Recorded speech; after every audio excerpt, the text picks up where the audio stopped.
Hai Sobat IPW, welcome to my podcast.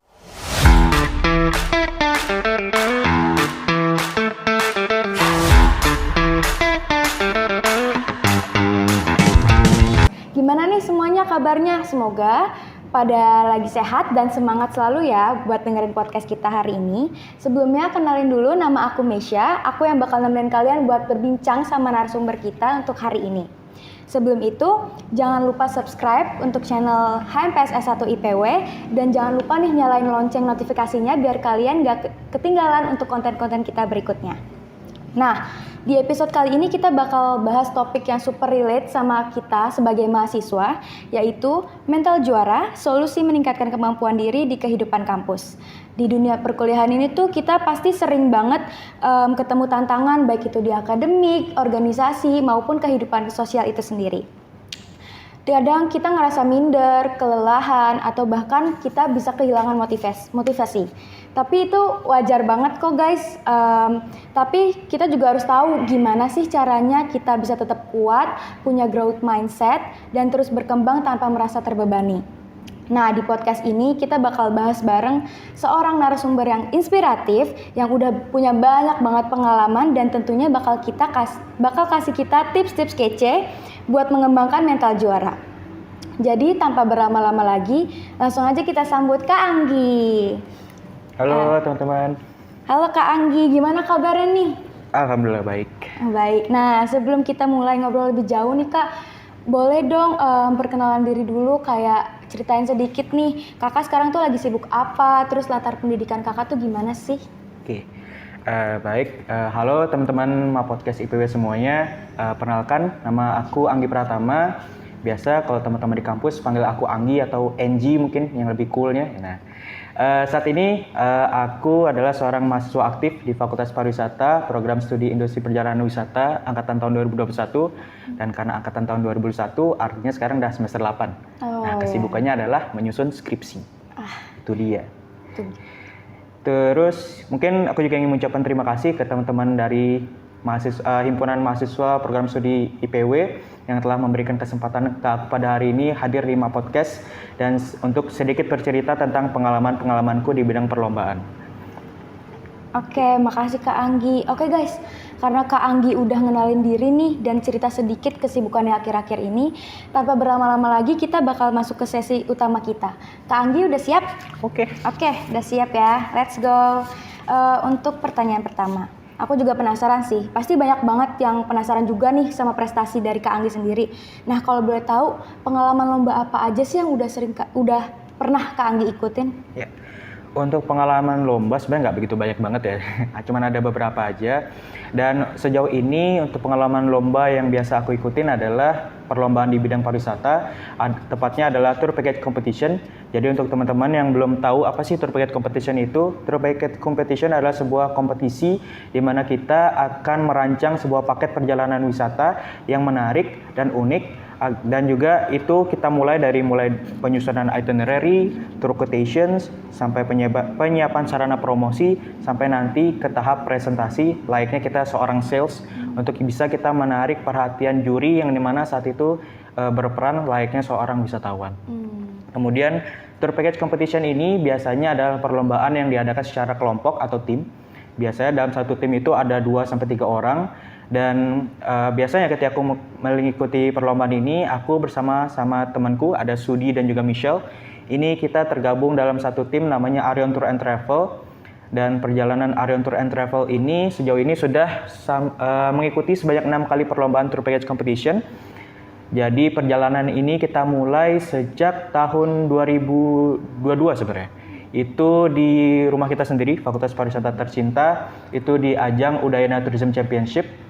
Di bidang tour package juga, itu merupakan pertama kalinya kami turun ke dunia perlombaan, pertama kalinya kami mendapatkan pengalaman, dan ya walaupun pada saat itu masih belum bisa mendapatkan raihan juara, tapi pada saat itu banyak sekali kita mendapatkan masukan, pengalaman, dan juga tambahan ilmu yang selanjutnya kita gunakan untuk perlombaan-perlombaan selanjutnya.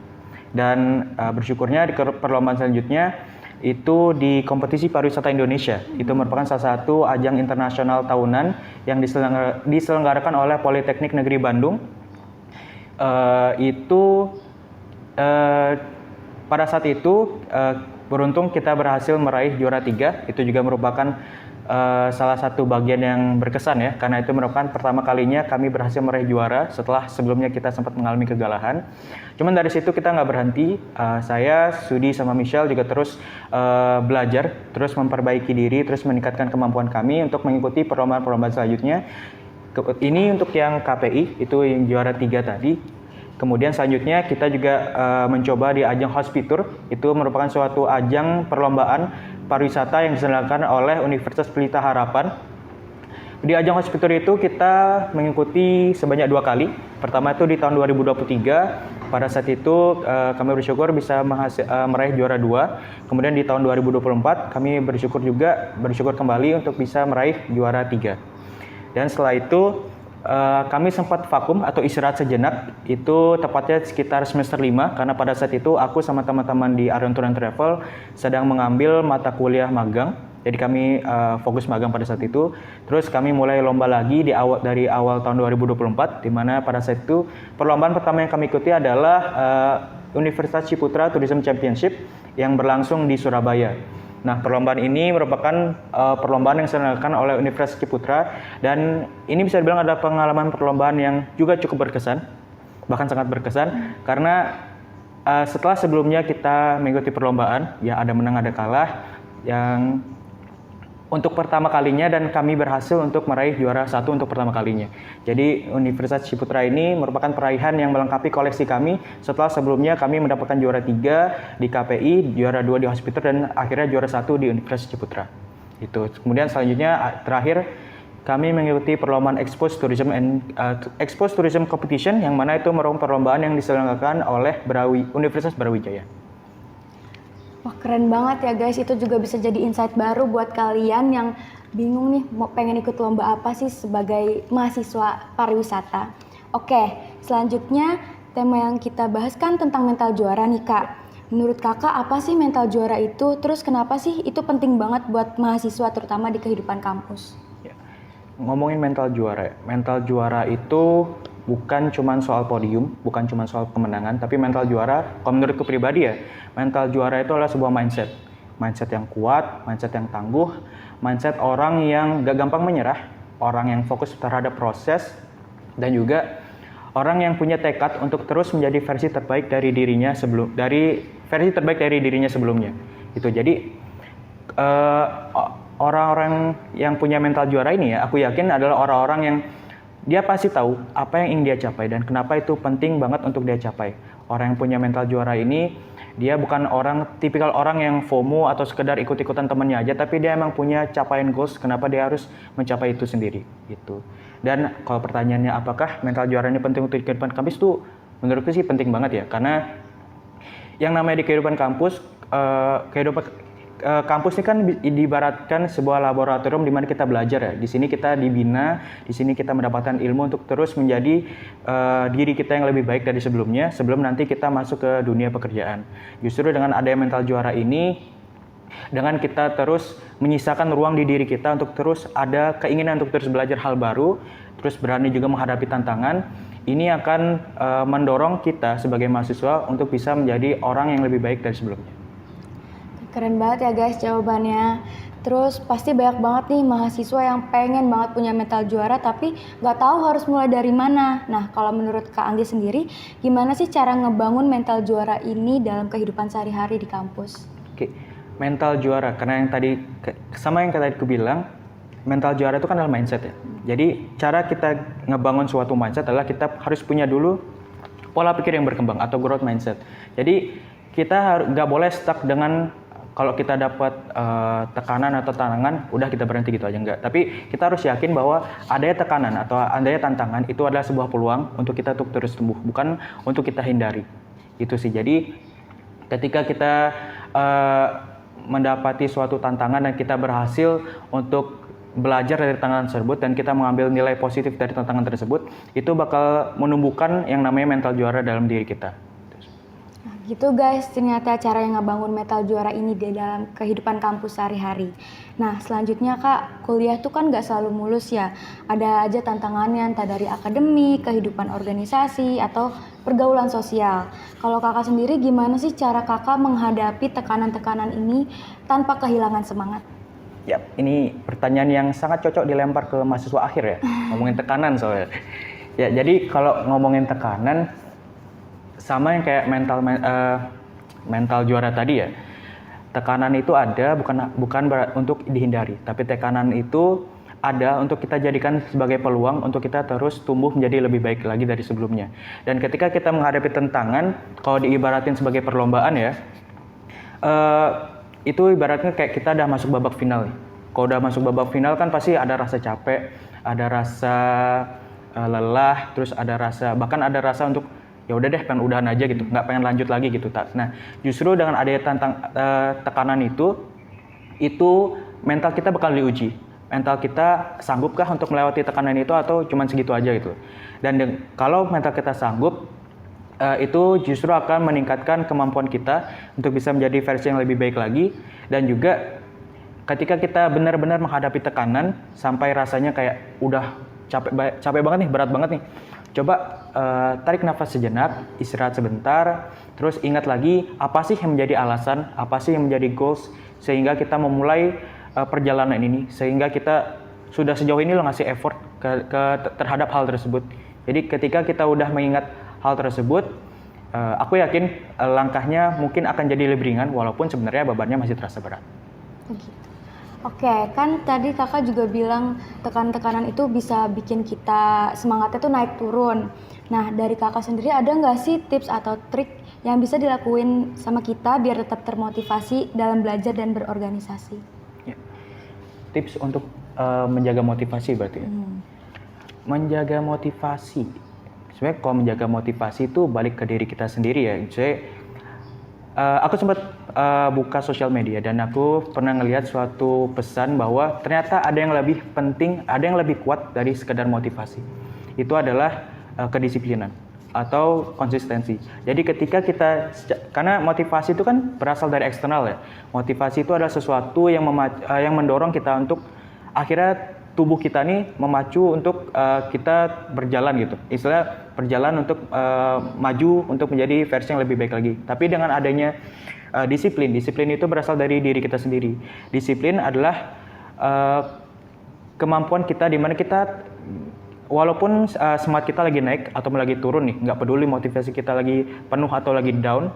Ketika kita emang udah disiplin akan suatu kebiasaan yang baik, kita disiplin untuk terus menjadi pribadi yang mau untuk melangkah maju, nggak mau jadi orang yang gini-gini aja, menjadi orang yang ingin terus berkembang, maka disiplin itu akan membantu kita untuk menjaga motivasi. Gitu. Ya, oke, keren banget tuh guys. Jangan lupa ya dicatat tips and trick dari Kak Anggi karena isinya tuh daging banget guys. Oke, next Kak, kan banyak tuh mahasiswa yang struggling dalam time management, apalagi kalau misalkan aktif di akademik dan organisasi. Nah, kalau Kakak sendiri gimana sih cara Kakak ngebagi waktu biar bisa seimbang antara kuliah, organisasi, dan kehidupan pribadi Kakak? Oke. Membagi waktu atau time management skill, ini bisa dibilang adalah suatu kemampuan basic ya yang kayaknya semua orang harus punya gitu. Tapi bisa dibilang juga ini adalah suatu tantangan buat semua orang karena aku yakin nggak semua orang bisa secara langsung mengoptimalkan gimana cara membagi waktu sama time management skill. Karena aku yakin bahwa setiap orang yang udah punya kemampuan ini atau orang yang udah bisa nge-manage atau ngebagi proporsi waktunya dengan baik, itu adalah orang yang akan mudah untuk mencapai tujuan yang dia inginkan gitu. Karena dia pasti akan punya target, dia akan pasti punya planning untuk gimana caranya dia bisa mencapai goals-nya dia. Gitu sih. Terus kalau ngomongin caraku pribadi, sebenarnya aku juga termasuk pribadi yang masih belajar akan hal tersebut. Aku masih belajar untuk mengoptimalkan time management skillku. Tapi biasanya yang aku lakuin adalah pertama, aku akan nge-bridging dulu, aku akan menulis dulu hal-hal apa aja sih yang harus aku lakuin, hal-hal apa aja yang perlu aku selesain. Karena aku termasuk tergolong orang yang mudah pelupa gitu. Jadi daripada aku lupa, aku akan tulis dulu itu, entah itu di HP ataupun di kertas. Sehingga setelah aku tulis semua, baru aku akan mensortir itu menjadi hal mana yang sekiranya penting dan mana hal yang sekiranya mendesak. Karena dalam hal membagi waktu atau time management skill, kita harus bisa bandingin nih mana hal yang sekiranya penting, tapi ternyata itu masih ada spare waktu untuk kita selesaikan setelah kita menyelesaikan kepentingan yang lebih mendesak terlebih dahulu. Itu sih. Terus untuk membagi waktu di akademik dan organisasi. Nah, sedikit cerita karena kebetulan kemarin aku sempat memiliki pengalaman untuk memimpin suatu organisasi di tingkat fakultas, yaitu di BPM Fakultas Pariwisata pada tahun 2024. Untuk teman-teman yang sedang aktif di organisasi ataupun aktif dan juga aktif di akademik ataupun perlombaan, pesanku adalah jangan pernah kalian jadikan bahwa keaktifan kalian atau kesibukan kalian di organisasi itu sebagai alasan kalian tidak bisa membagi waktu kalian dengan baik, tidak bisa menyeimbangkan waktu dengan baik. Justru dengan kalian bergabung di organisasi, dengan kalian aktif di kepanitiaan, ini adalah momen buat kalian untuk belajar gimana caranya kalian memanage diri kalian, kalian mengatur diri kalian mengatur waktu diri kalian sebaik mungkin agar bisa menyeimbangkan antara kepentingan pribadi, kampus, akademik, lomba ataupun organisasi gitu. Dan sempat ya sedikit case mungkin ya. Ketika kita berhadapan di suatu kondisi yang dua-duanya ini memiliki kepentingan yang sama, punya level kepentingan sama dalam waktu yang bersamaan. Kemarin aku sempat ada kondisi di mana dalam waktu yang sama di kampus aku punya kegiatan organisasi, kegiatan yang sedang berjalan. Pada saat itu adalah UTC. Kemudian di saat yang sama juga aku memiliki keharusan untuk pergi keluar Bali karena pada saat itu aku memiliki agenda perlombaan di Universitas Ciputra. Nah, pada saat itu karena aku kan tidak bisa menghadiri keduanya secara sekaligus. Aku juga gak bisa melepaskan keduanya sekaligus juga karena sama-sama adalah tanggung jawabku untuk menyelesaikannya secara penuh gitu kan. Nah, karena aku tidak bisa melakukan hal tersebut, aku belajar yang namanya pendelegasian. Aku belajar bagaimana caranya aku meminta bantuan salah satu teman dari inti kepengurusanku. Aku belajar bagaimana caranya agar dia bisa mewakili kehadiranku yang tidak bisa hadir secara langsung dan mewakili keberadaanku di kegiatan tersebut. Dan pada saat itu juga aku belajar bagaimana caranya membangun komunikasi yang baik. Komunikasi dengan cara, karena aku akan mengirimkan salah satu temanku untuk menjadi perwakilan, aku kan harus briefing dia dong pastinya. Aku harus kasih tahu dulu dia kehadirannya nanti itu sebagai perwakilanku harus ngelakuin apa aja. Nah, jadi aku harus briefing dia dulu, komunikasi dengan dia dengan baik, hal-hal apa aja yang perlu dia lakuin dan hal-hal apa aja yang perlu dia koordinasikan terlebih dahulu kepadaku, sehingga walaupun aku tidak hadir di kegiatan organisasi secara langsung, aku nanti akan tetap dapat update tentang gimana berjalannya kegiatan organisasiku. Dan juga mungkin sekiranya diperlukan, aku juga bisa tetap bantu memberikan arahan atau masukan untuk keberlangsungan organisasi walaupun saat itu aku tidak berada di tempat. Gitu sih. Oke, I see. Pertanyaan selanjutnya makin deep nih, Kak. Oke. Nah, mental juara nih pastinya punya dampak besar dong buat masa depan. Terus menurut Kakak, seberapa besar mental juara ini mempengaruhi hidup Kakak dan gimana sih sikap ini bisa membantu mahasiswa buat meningkatkan prestasi dan membuka lebih banyak peluang ke depannya? Iya. Mental juara tuh pasti akan memberikan dampak dan juga pasti akan berguna banget untuk entah itu di akademik, prestasi ataupun untuk peluang karir kita di masa depan. Karena yang tadi sempat kita jelasin juga, mental juara adalah tentang mindset orang yang kuat, tangguh, pantang menyerah, dia fokus pada proses dan juga dia punya tekad untuk terus berkembang menjadi versi terbaik dari dirinya sendiri gitu. Dan itu akan sangat membantu banget, nggak hanya cuma di prestasi akademik, nggak hanya cuma di perkara nilai, tapi juga tentang di peluang di masa depan. Karena dengan adanya kita mental juara, kita akan punya poin plus, kita akan punya value lebih yang mungkin akan dilihat oleh orang lain. Contohnya seperti entah itu dosen, ataupun rekruter pekerja, ataupun orang-orang dengan keahlian level profesional ya, yang ketika dia melihat kita, dia akan tertarik untuk bisa mengajak kita bekerja sama untuk sama-sama membangun entah itu pekerjaan ataupun proyek seperti itu. Dan juga mental juara itu seperti yang tadi aku bilang itu pasti akan sangat membantu banget, entah itu di prestasi akademik ataupun di peluang pekerjaan, karena selain itu menjadi poin lebih, itu juga akan karena kita karakter yang kuat dan tangguh, kita nggak akan lemah oleh adanya tekanan dan juga adanya tantangan. Itu karena kita berani menghadapi tantangan. Jadi setiap kita melihat peluang, kita akan berani untuk mencoba. Oke. Wah guys, ternyata punya mental juara tuh seberdampak itu ya kalau misalnya kita pengen membuka peluang ke depannya. Oke, terakhir nih Kak, buat teman-teman yang lagi berusaha mengembangkan mental juara, ada nggak pesan atau motivasi yang pengen Kakak sampein buat teman-teman biar mereka makin semangat?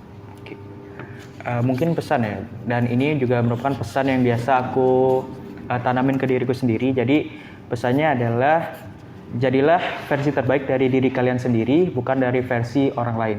Karena ingat, kesuksesan itu bukan hanya sekedar seberapa banyak prestasi yang kalian dapetin, tapi kesuksesan itulah bagaimana kalian menyikapi kegagalan, bagaimana kalian menyikapi ketidakberhasilan kalian, dan itu menjadi bahan bakar untuk kalian terus berkembang menjadi versi terbaik kalian dan terus menjadikan itu pelajaran untuk terus mendapatkan hal-hal yang baru gitu. Jadi jangan pernah takut untuk mencoba, karena kegagalan yang biasa kita dapatkan itu mungkin bukan hanya sekedar kegagalan, tapi itu bisa menjadi sebuah peluang untuk kita untuk terus tumbuh gitu sih. Dan mungkin ada pepatah yang bilang kalau di atas langit masih ada langit gitu. Jadi selalu ingat bahwa seberapa banyak ilmu yang kalian punya, seberapa banyak prestasi yang udah kalian capai, jangan pernah mudah untuk menjadi orang yang gampang puas.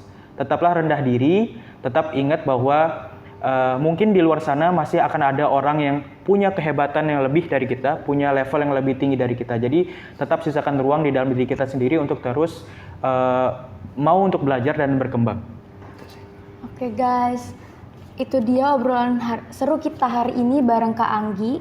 Makasih banyak ya Kak udah meluangkan waktu buat sharing ilmu dan pengalaman yang super inspiratif. Sama-sama. Banyak banget insight yang bisa kita ambil dari cerita Kak Anggi. Semoga teman-teman di rumah yang nonton video ini juga bisa termotivasi dan makin semangat buat mengembangkan diri. Keep growing, keep hustling, and trust the process. Every little steps brings you closer to your dreams. Dari aku sendiri, menurut aku baby steps is also a steps. Jadi sekecil apapun langkah yang kalian ambil itu tetap berpengaruh terhadap proses kalian untuk menjadi lebih baik. Oke, so that's all for today's episode. Jangan lupa nantikan episode-episode seru dan penuh inspirasi lainnya di Ma Podcast. Aku Mesya dan Anggi Pratama pamit undur diri. Thank you for watching. Tetap sehat, tetap semangat, dan see you on the next episode. Bye guys!